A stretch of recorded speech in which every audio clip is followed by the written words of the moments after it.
सम्मानित मुल्क के मालिकों, मैं बौद्ध भिक्षु सुमित रतन आज मैं चर्चा करने आया हूं। एक बहुत बड़ा राजवंश है जिसे भारतीय प्राचीन इतिहास में नंद वंश कहा जाता है। जो लोग इतिहास पढ़े होंगे वो जानते होंगे कि सबसे पहले सम्राट महापद्मनंद ने केंद्रीय प्रणाली से शासन करने की नींव डाली। छोटे छोटे राज्यों को मिलाकर के बड़ा राज्य बनाया और वो पहले चक्रवर्ती सम्राट थे। हालांकि वो कुलीन नहीं थे। इतिहास में कहा जाता है कि वो छोटी जाति के थे, नीच जाति के थे, अर्थात वो नाई समाज के थे। नाई, सैन, सविता, जिसे अलग अलग राज्यों में अलग अलग नाम से पुकारा जाता है, ये शासक जाति है। अखंड भारत को खंड भारत को अखंड करने में इनका बहुत बड़ा योगदान है। महापद्मनंद के बाद उग्रसेन आए, भूतराष्ट्र आए, राष्ट्रपाल आए, इसके बाद कैवर्त आए, अंत में घनानंद आए।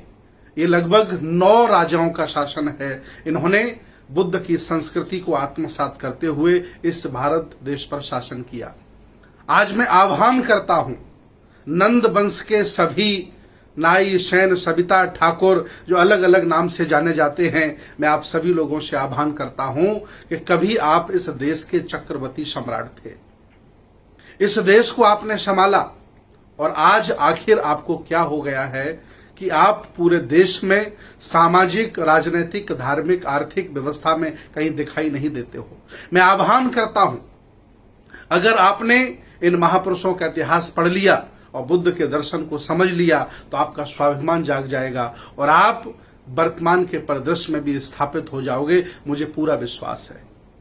आप विद्वान थे, साहसी थे, लड़ने वाले थे, बहादुर थे, इसीलिए अल्पजन लोगों ने आपको बहुत छोटा काम दिया, बाल काटने का। यह षड्यंत्र है, समझिए। आप बहादुर थे, आप देश चलाने वाले थे, खंड खंड भारत को अखंड करने वाले थे।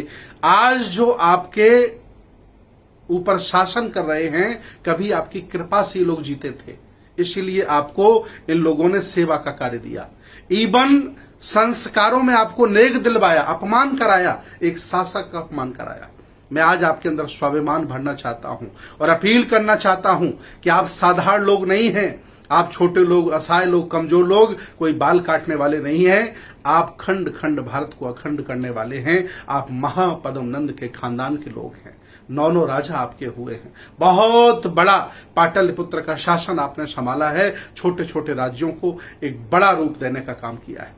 इतना ही नहीं, नाई, सैन, सविता समाज के लोग सुन लो, महापद्मनंद के खानदान के लोग सुन लो। इतना ही नहीं, अरहत उपाली भी आपके खानदान में पैदा हुए हैं। इतना ही नहीं, उन्होंने भगवान बुद्ध के त्रिपिटकों में जो विनय पिटक है, सबसे कठिन है और सबसे सुखदायी है, उस विनय पिटक को भी लिखने का काम किया।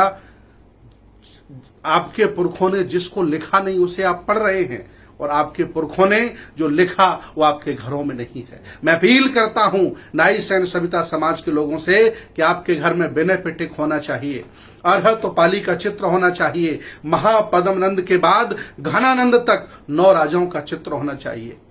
आपको थोड़ा मौका मिला कर्पूरी ठाकुर के माध्यम से, आपने वर्तमान राजनीति में सबसे स्वच्छ, ईमानदार राजनीति करने का जज्बा दिखाया।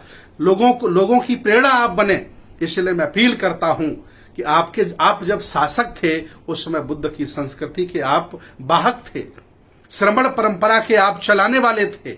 और जब से आपने संस्कार बदल लिए हैं, व्यवस्थाएं बदल ली हैं, जब से आप सेवा करने लगे हैं, अल्पजनों ने षड्यंत्र के तहत आपसे बाल कटवा डाले हैं। मैं चाहता हूं कि आप देश को चलाने लायक हैं, आप शासक हैं, आप शासक लोग हैं। जागो और अपने स्वाभिमान को, सम्मान को इकट्ठा करो। और मैं अपील करता हूं, आह्वान करता हूं, एक बार फिर निकल करके आओ। मैं आपको शासक के रूप में देखना चाहता हूं। जब तक आप आगे नहीं आओगे, लोग पीछे आपको धकेलते रहेंगे। मैं अपील करता हूं पूरे देश के, पूरे भारत में रह रहे नाई, सैन, सविता, ठाकुर वंश समाज के लोगों से, जो महापद्मनंद के खानदान के लोग हैं, आए और बुद्ध की संस्कृति को संभालें, नेतृत्व करें। आपने इस भारत का नेतृत्व किया है। आप कोई बाल काटने वाले लोग नहीं हो, आप विद्वान हो। आज भी आप जहां रहते हो वहां अपनी वाक्पटुता से, ज्ञान से लोगों को प्रभावित करते हो। आओ ये देश आपको पुकार रहा है। आओ, ये भारत की संस्कृति, बुद्ध की संस्कृति, श्रमण परंपरा आपको आह्वान कर रही है। आओ और इसका नेतृत्व करो। बहुत बहुत साधुवाद, बहुत बहुत धन्यवाद। सबकी जय हो।